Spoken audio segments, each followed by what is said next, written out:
Esse é o Ancapso e nós vamos falar agora sobre o voto do Fux, que absolveu o Bolsonaro. Bolsonaro, no voto do Fux, foi absolvido, tá? É lógico, ele precisa ainda ter o voto da Carmen Lúcia e do Zanin para ser absolvido de fato, mas no voto do Fux ele foi absolvido. Veja, por mais que o Fux tenha sido camarada ao longo do voto dele, coisa e tal, tenha falado que não reconhece um monte de coisa, não sei o que lá, não sei o que lá, poderia ser que agora no final ele chegasse e falasse, não, mas apesar disso tudo, eu considero que ele é culpado de tal coisa, tal coisa, tal coisa. Por exemplo, ele considerou o Mauro Cid culpado. Então vamos entender esse caso aqui, quais foram os votos do Fux, o que aconteceu no dia de hoje, qual a importância disso. Essa notícia foi sugerida por Joelson, Bolsolavista é Bolsolavo, B2 Invisível do Trump sobrevoando Brasília e várias outras pessoas. Obrigado aí ao pessoal que sugeriu notícias lá no nosso site, no visãolibertaria.com, e obrigado a você que está assistindo o nosso vídeo. Se você gosta do nosso conteúdo, por favor, deixe o seu like e se inscreva aqui no canal, né? Então, aqui, ó, o Poder 360 fez essa matéria aqui às 6 da tarde, dizendo que Fux indica absolvição de Bolsonaro por golpe de Estado. E agora, eu acabei de gravar, porque estava acompanhando nesse momento de uma live, o Fux acabou de absolver Bolsonaro de todos os crimes. Vamos ouvir esse trechinho aqui? Só esse trechinho, olha só.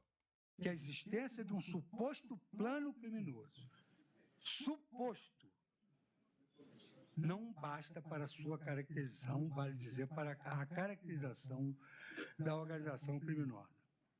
É ônus do Ministério Público demonstrar que os membros da alegada organização estruturada, permanente e estável devem colaborar com unidade de desígnios para a prática de uma série indeterminada de delitos. Nada disso restou demonstrado nos autos, conforme exaustivamente exposto. Por isso que julgo improcedente a pretensão acusatória em relação ao réu Jair Messias Bolsonaro, com base no artigo 386, inciso 7º do Código de Processo Penal. É isso. Absolveu o Bolsonaro. Votou pela absolvição do Bolsonaro. Então a gente já tem agora uma discordância muito significativa. Na primeira turma tem o Fux discordando do Alexandre de Moraes nesse assunto. Isso é muito importante, como eu falei, tem uma série de importâncias. Você tem agora os embargos infringentes, como mais um recurso, e você tem principalmente o efeito psicológico, porque o voto do Fux foi muito detalhado. Ele foi em cada imputação do Ministério Público, cada itemzinho, falou, olha, não tem prova disso. Ah, o Ministério Público falou que ele fez isso daqui, mas não tem prova disso. Cara, ele foi muito detalhado no voto dele, tá? Foi impressionante. Tanto que ele tá falando desde hoje cedo, né? E continua, ainda vai falar mais, tá? Nesse momento, ele já condenou o Mauro Cid, absolveu o Garnier e absolveu o Bolsonaro, mas ainda tem outros 4 réus desse primeiro grupo que está sendo julgado hoje, que ele ainda vai fazer os votos. Porém, eu acho, a minha impressão, pelo que falou até aqui, é que ele vai absolver todo mundo. Não vai ficar ninguém desse voto, desse primeiro grupo culpado. O que eu entendo que ele entendeu nessa história é que se houve algum ato executório de tentativa de golpe, foi o Mauro Cid com o Mauro Fernandes, que é aquele cara que escreveu o plano golpe punhal verde e amarelo, alguma coisa assim, eles teriam feito alguma coisa. Então, no entendimento do Fux, eles teriam culpados, mas o resto todo não tem nenhuma prova, né? Lembra, é muito importante o que ele falou aqui, não é obrigação do Bolsonaro provar a inocência dele. O Bolsonaro não tem que provar que é inocente, é o Ministério Público que tem que provar, acima de qualquer dúvida, que Bolsonaro participou desse golpe. E o que ele fala é muito simples. O Ministério Público fala que teve, imprimiu tal minuta, que era uma minuta golpista. Tá, mas cadê a minuta? Não tá aqui no alto, não tem a minuta no alto. Ah, ele diz que tem não sei o que lá, não sei aonde, mas pô, não tem garantia disso daqui, né? Ah, mas quem pediu o golpe, ele falou literalmente isso, eu até brinquei com o pessoal da live, né, que ele deve estar assistindo o Ancapso, mas gente, isso é só brincadeira, tá? Porque eu falei esse argumento também lá atrás, mas isso é um argumento jurídico meio óbvio, tá? Não é nenhuma grande sacada minha, isso é lógico que ele ia falar isso, né? Ele falou a mesma coisa que eu falo aqui, que se ele quisesse, ele poderia ter tirado todos os ministros do Exército, tirado todos os ministros e botado ministros que queriam dar o golpe com ele. Ou seja, essa ideia de que o ministro do Exército impediu que ele desse o golpe não tem fundamento, não tem lógica, né? Se ele quisesse, ele era o presidente, ele poderia destituir os ministros e botar outros que davam o golpe, se ele quisesse dar o golpe, né? Aliás, a conclusão dele no final foi mais ou menos essa. Ele falou de várias mensagens que o Ministério Público colocou de pessoas reclamando que Bolsonaro não assinava a ordem, não assinava a coisa, Bolsonaro não assinou, não sei o que lá. Ou seja, no final você chega à conclusão que Bolsonaro não quis dar o golpe. Se Bolsonaro quisesse dar o golpe, ele dava o golpe. Tava um monte de gente esperando para que ele assinasse. Ele não quis assinar, não assinou. E pronto, e ótimo. Excelente, é isso que se esperava dele mesmo. Ninguém queria golpe mesmo.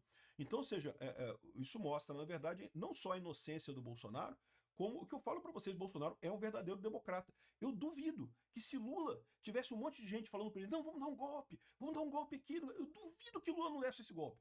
Lula ia tentar dar esse golpe, porque ele está tentando dar o golpe agora com a Venezuela, a mesma coisa da Venezuela. Então, assim, no final das contas, Bolsonaro é o grande democrata dessa história, né? Enfim, tem alguns pontos aqui que chamam atenção nesse caso, mas eu acho que o principal que tem nessa história é justamente a condenação do Mauro Cid. Algumas pessoas falaram assim, mas como é que pode condenar Mauro Cid e inocentar Bolsonaro?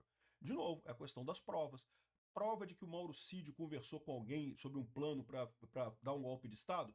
Havia essa prova. Por quê? Porque ele recebeu o tal do punhal verde e amarelo, sei lá, o documento no celular dele, e o Fux falou, não, isso aqui é prova que o Mauro Cid estava sabendo dessa coisa. O Mauro Cid planejou alguma coisa. Agora, não dá para saber se o Bolsonaro teve isso. Não tem prova que o Bolsonaro estava sabendo disso. Podia ser só o Mauro Cid com o pessoal. Aliás, a indicação que havia era exatamente essa, né? Então, sim, você pode condenar o Mauro Cid e absolver o Bolsonaro, porque você precisa ter prova para colocar o Bolsonaro nesse caso. O Ministério Público, na correria toda de tentar fazer esse julgamento todo antes das eleições de 2026, simplesmente não conseguiu levantar prova. E também porque não tinha, né? A gente sabe que não tinha prova de nada, no final das contas, né? Outro motivo pelo qual ele condenou o Mauro Cid, eu acho que foi estratégico, tá?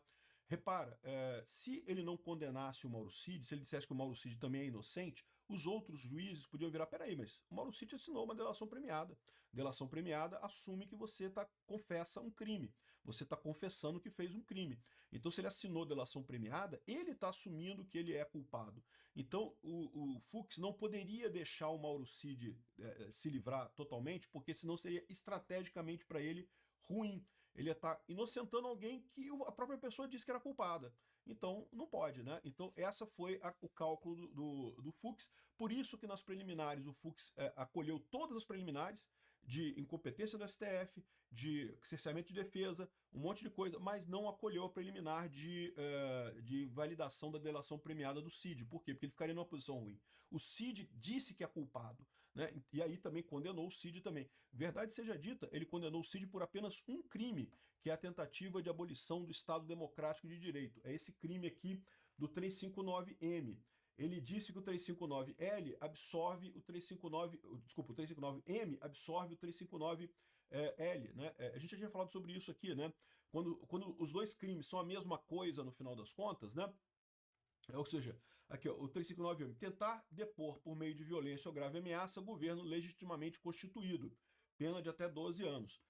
Tentar, com emprego de violência ou grave ameaça, abolir o Estado Democrático de Direito, impedindo ou restringindo o exercício de poderes constitucionais. Ora, para você fazer isso daqui, você tem que ter feito isso daqui. Não tem como você tentar depor um governo legitimamente constituído sem abolir o Estado Democrático de Direito. O Estado Democrático de Direito não permite que você tire um governo eleito de outra forma. Então, assim, ele entende que os dois, então, um absorve o outro, e no final das contas só o maior que vale. Então o Mauro Cid ele vai ter uma pena de 4 a 12 anos. Mas aí vai ter os benefícios da delação premiada, a gente não sabe como é que vai ser isso. A pena do Mauro Cid seria essa, que ele colocou aqui, né? De novo, porque o Mauro Cid assinou a delação premiada, né? Então ele não tinha como escapar dessa história, né? Bom, teve mais um monte de casos curiosos aqui, né? Parece que o Alexandre de Moraes recebeu, em um determinado momento, um calhamaço de papéis dos estagiários dele lá, né? O Alexandre de Moraes sentiu, tá? O Alexandre de Moraes tá chateado com o voto do Fux. O voto do Fux, cara, foi muito detalhado. Ele foi em cada prova da PGR, cada coisa. Não, porque na reunião do dia tal, assim, a PGR disse que o fulano de tal imprimiu um documento lá no Palácio do Planalto. Mas olha só, e disse que o Bolsonaro sabia desse documento porque o documento foi impresso no Palácio Planalto e o Bolsonaro estava no Palácio Planalto também. Só que o Palácio Planalto é um prédio enorme, centenas de pessoas trabalham no Palácio Planalto. Essas duas pessoas trabalham diariamente no Palácio Planalto. Todos os dias essas duas pessoas estão no Palácio Planalto. Então o fato delas estarem no Palácio Planalto não pode ser prova de que ele sabia desse documento, de que foi impresso ali e foi entregue para o Bolsonaro. O que faz sentido, né? Vamos combinar. Né? Ele falou, não, a gente mesmo aqui, todo mundo aqui trabalha no mesmo lugar. Eu, às vezes, imprimo coisa na minha impressora aqui. Como é que vocês sabem do que eu imprimo na minha impressora? Não quer dizer nada. A gente está todo dia aqui. Dizer que porque eu imprimi uma coisa na minha impressora, vocês todos ficaram sabendo dela, não quer dizer nada, né? Só pela geolocalização, né? Enfim, ele foi em cada prova e destruiu cada prova. Cara, eu vou te falar um negócio. É lógico que, como eu falei para vocês, esse julgamento é um julgamento político. Então pode ser que a Carmen Lúcia ignore isso, o Janine ignore isso e condene Bolsonaro. Mas eu vou falar um negócio, ficou muito claro a fragilidade da PGR nesse voto do Fux, tá? Aqui, ó. O Fux decretou a anulação do processo do Bolsonaro, mostrou a jurisprudência e coisa e tal, e o pessoal está preocupado agora com ele, né? Expôs para o mundo o que a imprensa quis esconder. Bolsonaro está sendo julgado no lugar errado, pelas pessoas erradas, com base de leis que só existem para ele. Isso aqui é verdade, mas isso aqui não é das preliminares. Depois ele ainda foi em cada prova que tinha e falou: não tem prova para condenar Bolsonaro. Nenhuma das provas indica que ele sabe, né? Em determinado momento, o Fux olhou para o pessoal, provavelmente para o Zanin e para o Alexandre de Moraes, e falou que vocês sabem que a corrupção no julgamento não é só dinheiro, né? É também satisfazer interesse de qualquer natureza. Meio dizendo, vocês sabem que vocês podem ser acusados de corrupção, né? Outra coisa aqui, ó. Quando começaram as divergências, os processos não seguiram para o plenário. O Fux apontou isso. Ele acha que os processos do 8 de janeiro deveriam ter subido para o plenário. Gravíssimo, mais do que um equívoco, uma dupla punição, a estratégia de impor 2 delitos em concurso material. É aquilo que a gente falou, do 359L e 359M. Um absorve o outro, porque você precisa fazer um para fazer o outro. Então, por definição no direito penal, só vale o mais sério, né? Eu já dei o exemplo aqui para vocês da pessoa que invade a casa para roubar a sua casa, né? Então, invasão de domicílio já é um crime. Se a pessoa invade a sua casa, é um crime. Agora, se ela invade a sua casa para roubar, o crime é maior, porque é o roubo, né? Ele não é culpado pelas duas coisas, ele é culpado só pelo roubo, mas é uma pena maior, né? Enfim, outra coisa que ele falou aqui, estou evitando citar nomes de colegas, acho desconfortável e deselegante. Olha só, destaco que, como no processo penal, o protagonismo da instrução processual incumbe às partes, ou seja, ao PGR e à defesa, não ao juiz. Ele está dando uma indireta para o Alexandre de Moraes aqui. Pô, o Alexandre de Moraes fez um monte de pergunta, muito mais pergunta do que a PGR. Torna-se imperativo que antes da produção da prova oral, antes da inquisição de testemunhas e do interrogatório, a defesa já conheça todo o acervo probatório. Caramba, é direta para o Alexandre de Moraes, né?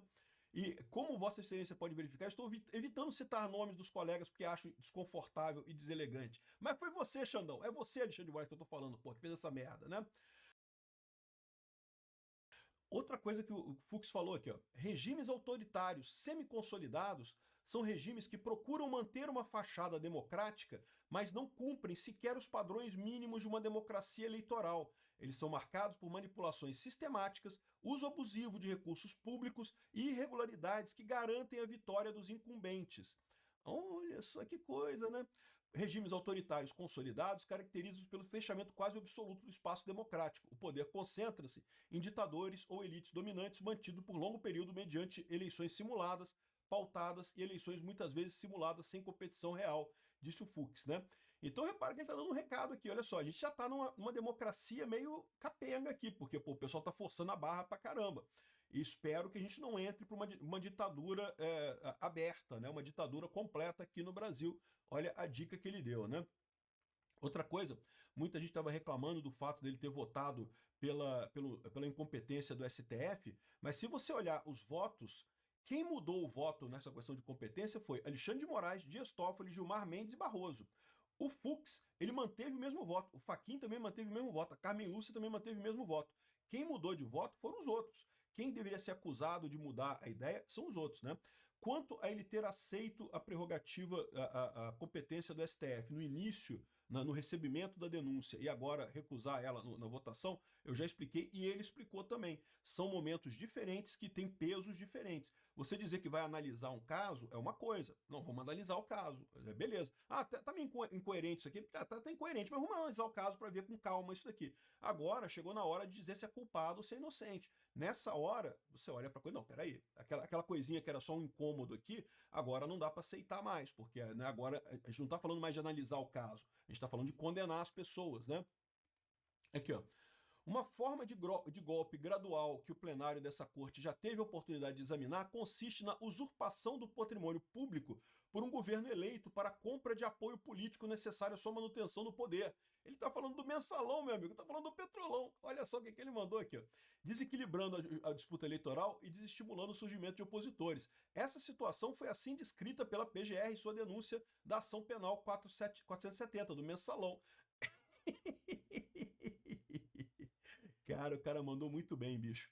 Aqui, outro que ele falou, olha só. Não cabe a nenhum juiz assumir o papel de inquisitor, vasculhar mais de 700 milhões de megabytes de documentos à prova de provas que se encaixem na retórica acusatória, nem corrigir contradições internas encontradas nas versões dos acontecimentos, ainda que nós tenhamos no gabinete juízes e instrutores. Ele está acusando o Alexandre de Moraes, porque o Alexandre de Moraes fez isso. Ele deu um jeito de assumir o papel de inquisitor, de juntar as coisas, de dizer que não está certo e coisa e tal, mesmo em situações que o PGR não fez isso. O Alexandre de Moraes foi lá e fez no voto dele, né? Então, é o ponto que ele está criticando o Alexandre de Moraes aqui, ó. O ministro Alexandre de Moraes votou pela condenação do Mauro Cid, como eu expliquei, pelo crime de tentativa de abolição violenta do Estado Democrático de Direito. Com o voto de Fux, formou maioria para condenar o Cid. O Cid já está condenado. Mas, de novo, é o que eu expliquei para vocês. Era até do ponto de vista estratégico. Ele tinha que condenar o Cid. O Cid se condenou quando assinou a delação premiada, né? Não tinha como dizer que não era, né? Outra coisa que ele levantou, em determinado momento, ele falou que, não, porque olha só, a execução, a tentativa só acontece se efetivamente houverem atos executórios. E ele usou como exemplo um caso que aconteceu aqui no STF. Ele falou, olha só, houve um ministro da PGR, houve um PGR, né, um Procurador-Geral da República, no passado, que chegou a vir armado aqui no STF com a intenção de matar um ministro do STF. E, no entanto, ele desistiu de fazer a coisa. E isso não foi considerado nem tentativa. Ele sabe, é correto, não foi nem tentativa. Por quê? Porque ele não partiu para a execução. Ele teve a cogitação, ele pensou em matar o ministro, no caso, quem fez isso foi o Janot, e o ministro que ele queria matar era o Gilmar Mendes. Ele cogitou fazer isso, ele preparou, ele botou uma arma, entrou no STF com a arma, e só que depois desistiu, achou melhor não fazer nada e voltou e pronto. Não tem crime nenhum, não é crime nenhum isso. A lei brasileira é clara, a menos que inicie a execução, a tentativa é crime, tá? A tentativa é crime. Se o Janot tivesse puxado a arma e dado tiro, mas a arma falhou e não matou o Gilmar Mendes, isso é tentativa. Você tentou fazer o crime, mas não conseguiu. Ou se ele tivesse tentado atirar, mas aí os seguranças seguraram ele, impediram ele de atirar, aí isso é tentativa. Isso é crime. Você vai para cadeia por tentativa. Tentativa gera, sim, crime no Brasil, gera cadeia no Brasil. O que não gera cadeia é a cogitação, você pensar em fazer um crime, e atos preparatórios, você se preparar para fazer o crime, mas não executar, não iniciar a execução. E aí que ele usou esse negócio para explicar por que Bolsonaro não tem lógica nenhuma, está sendo acusado de golpe do Estado Democrático de Direito. Ele pode ter cogitado isso, ele pode ter feito ali algumas anotações ou minutas e coisa e tal, pode até ter cogitado, mas não partiu para execução em momento algum, né? Aqui, ó. O ministro Fux diz que o ex-presidente Jair Bolsonaro não pode ser acusado de golpe de Estado enquanto estava no mandato, pois era o mandatário do cargo ocupado. Mas olha só, a Folha de São Paulo está querendo sacanear o Fux aqui, está dizendo, tá vendo? Ele falou que não tinha golpe de Estado porque ele era o próprio presidente. Mas logo em seguida, o Fux explicou, sim, mas a gente estende esse caso, a gente entende de forma ampliada que um autogolpe também cabe aqui. Mas o autogolpe também não faz sentido, e aí explicou exatamente essa situação de que não houve início de execução de nada. Então a Folha de São Paulo está querendo dizer que, não, tá vendo? Ele falou que não podia dar um golpe porque ele era mesmo, como se essa fosse a desculpa do Fux para absolver o Bolsonaro. Não foi essa, isso daí foi um ponto. Cara, ele dividiu o voto dele do Bolsonaro em uns 18 pontos. É coisa pra caramba. Tô de sacanagem, não. Vou mostrar pra vocês aqui, ó. Aqui, ó, a quantidade de coisas que eu anotei durante essa... Eu nem vou falar tudo para vocês, porque é muita coisa. Olha só, ele foi aqui, ele falou sobre a questão da ABIN, se a espionagem estava ali. A espionagem, no final das contas, ele falou aquilo que eu falei para vocês também, que a espionagem era a função da ABIN. A função da ABIN é espionar. Então você usar a ABIN para espionar não é no máximo desvio de função, não é um crime, né? Falou que o First Mile foi usado até maio de 2021 e supostamente o plano do golpe teria começado em agosto de 2021, então não dá para dizer que uma coisa tem a ver com a outra, né? Depois ele falou sobre o Mauro Cid, o ataque ao sistema eleitoral. Ele deixou claro que atacar o sistema eleitoral não tem nada demais, né? Enfim, cada item ele falou aqui, a questão da PRF, que tentou evitar o voto do Lula, né? A coautoria funcional, a teoria do domínio fato, o fato dele ser o chefe da Polícia Rodoviária Federal já implicaria que ele tem culpa. Enfim, ele foi em cada coisa, Kids pretos, e nada tinha, nenhuma dessas coisas tinha prova de que o Bolsonaro, em determinado momento ele falou também sobre o Alexandre de Moraes. Olha só, nós temos dissenso e não discórdia, nós somos amigos, falando para o Alexandre de Moraes, nós somos amigos. Por isso eu debrucei profundamente nesse tema, porque justamente pelo respeito que eu tenho a você, Alexandre de Moraes. Eu vou olhar isso tudo aqui para a gente ter o dissenso mesmo, né? E nós trabalhamos em equipe. Eu destaquei uma equipe especificamente para analisar as provas. Por isso que eu estou mencionando data por data, dado por dado. Ele foi em cada data que estava lá no coisa do Ministério Público, em cada argumento do Ministério Público, e chegou à conclusão no final que, olha só, não tem nada contra Bolsonaro. Não tem uma prova consistente contra Bolsonaro, absolveu Bolsonaro. Antes disso, ele já tinha absolvido o Garnier, tá? O Garnier também, o Garnier é da Marinha, né? Ou é da Aeronáutica? Eu não lembro. Eu acho que é da Marinha, o Garnier. Ele foi absolvido também. E o Mauro Cid foi condenado, como eu falei. Ainda vai ter o voto dos outros hoje lá no STF. Mas eu imagino que pelo voto do Bolsonaro, ele vai inocentar todo mundo. Agora, eu acho que no próximo núcleo, quando entrar o Mauro Fernandes e o núcleo do pessoal dos Kids pretos e coisa e tal, eu acho que esse pessoal ele vai condenar também. Finalmente, importante lembrar que o voto dele, em princípio, não muda nada, né? Cria a possibilidade do recurso, de mais recursos, né? do embargo infringente, cria a possibilidade de uma anulação posterior, cria um monte de possibilidade, mas não muda nada agora. A questão toda vai depender do voto da Carmen Lúcia e do Cristiano Zanin. Foi um voto muito detalhado. Isso faz diferença, gente. O juiz, a Carmen Lúcia e o Zanin vão ficar preocupados agora de aderir ao Alexandre de Moraes, porque o voto do Fux foi muito mais detalhado do que o voto do Alexandre de Moraes. O Alexandre de Moraes ficou se defendendo de acusações o tempo todo e não chegou a entrar em nem metade desses detalhes que o Fux entrou aqui em cada prova, em cada item que foi dito lá pela acusação, né? Então esse pessoal vai ficar constrangido disso daqui. Quer dizer que eles vão votar a favor do Bolsonaro? Não sei. Eu acho que eles se sentiriam mais à vontade de votar a favor da preliminar e jogar para a primeira instância. Mas vamos ver o que vai acontecer. Em princípio, o voto da Carmen Lúcia e do Zanin deve começar amanhã. E depois disso deve ter a votação das penas, porque não se discutiu ainda a pena de ninguém, tá? Por enquanto, só se é culpado ou inocente. O Alexandre de Moraes e o Dino considerou todo mundo culpado. O Dino falou que teria redução por insignificância ou menor importância de algumas pessoas, né? O Fux inocentou todo mundo, condenou só o Mauro Cid e só por um crime, né? Agora vamos ver como é que vai ser o voto da Carmen Lúcia e do Zanin, e aí depois eles vão entrar na dosimetria da pena, que é calcular quanto que seria de cadeia para cada um mesmo. Lá na sexta-feira a gente deve ter esse resultado, mas de novo, eu não sei, eu tô com expectativa boa, tá? Eu tô achando que a Carmen Lúcia pelo menos pode votar a favor do Bolsonaro ou a favor de jogar para a primeira instância. Isso seria bastante possível, viu? Mas vamos ver o que vai acontecer. Obrigado por assistir o vídeo até o final.